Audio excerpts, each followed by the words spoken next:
Bonjour à tous.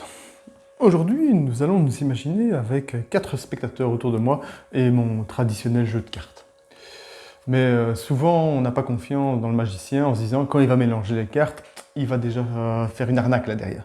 Donc du coup, je vais faire travailler mes spectateurs et leur proposer de mélanger pour moi. Un peu pour tout le monde, voici. Donc chaque spectateur est amené à mélanger les cartes. Donc, voici, celui-ci également.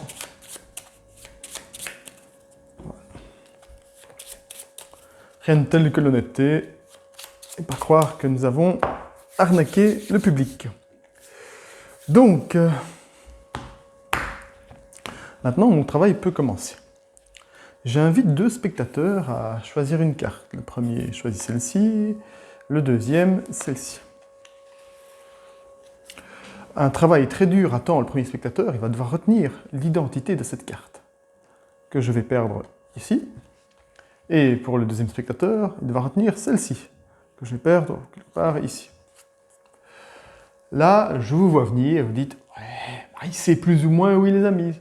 Ouais. » Je pourrais effectivement faire quelques mélanges pour perdre la situation des cartes, mais je vais même aller plus loin. Bon, nous allons faire quelque chose de ce style, voilà. Je vais faire un mélange très particulier. Voici. Comme ceci. On sépare en deux et nous remélangeons toutes les cartes.